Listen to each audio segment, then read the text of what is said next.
आज हम बात करेंगे श्रेष्ठता की। दोस्तों, श्रेष्ठता की भावना को समझने के लिए एक कहानी सुनते हैं। ठंड के मौसम में कुछ बंदर ठिठुर रहे थे। तभी उन्हें एक जुगनू मिला।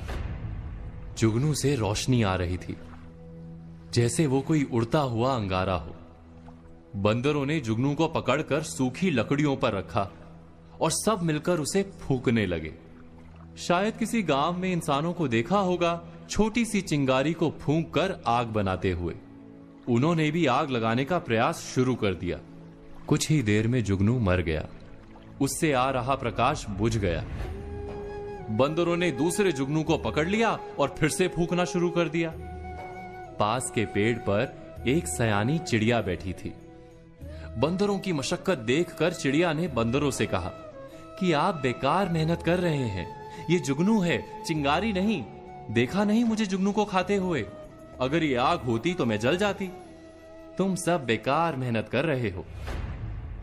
हम विचार करेंगे तो तुरंत जान पाएंगे कि हमारी भी आधी जिंदगी ऐसे ही कई प्रयासों में बीत जाती है। कोई आईने में अपना मुख देखकर अभिनेता बनने निकल पड़ता है। जीवन बीत जाता है मगर सफलता नहीं मिलती। कोई व्यवसाय करने का स्वप्न लेकर जीता है, नौकरी नहीं करता और दरिद्र रह जाता है। कोई जुए में लाखों जीतने का स्वप्न लेकर चलता रहता है और जीवन नष्ट कर देता है।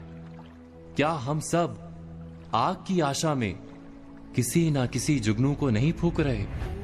उस कहानी की चिड़िया ने जब बंदरों से कहा कि तुम सब जुगनू को फूंक कर आग नहीं लगा पाओगे, तो बंदरों ने गुस्सा होकर उस चिड़िया को मार दिया।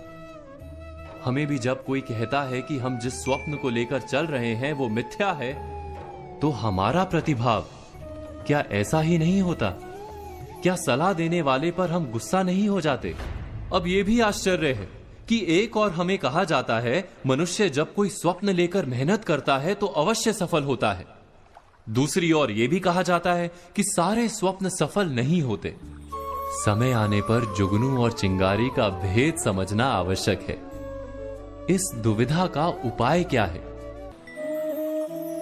जो व्यक्ति ये कहता है कि उसे किसी के सुझाव की आवश्यकता ही नहीं, जो व्यक्ति ये मानता है कि उससे अधिक बुद्धिमान अन्य कोई है ही नहीं और उसके सारे फैसले 100% सच हैं, वही श्रेष्ठता की भावना है। इससे बंधा मनुष्य क्या वास्तव में अपने आप को जान पाता है? क्या उसके भीतर सच्चा आत्मविश्वास जन्म ले सकता है? कहानी के बंदरों ने चिड़िया को मारते हुए यही कहा था कि हम इतने बड़े और विशाल हैं, इतने ताकतवर हैं, हमें तुम्हारी सलाह की कोई आवश्यकता ही नहीं। इस मिथ्या भावना के कारण वो बंदर आज भी जुगनू को फूंक मारकर आग जलाने की कोशिश में ठिठुर रहे हैं। पर आज हमने बात की श्रेष्ठता पर, कल बात करेंगे प्रभाव और असफलता पर। तब तक आज कही बातों पर विचार कीजिए और कल की प्रतीक्षा कीजिए।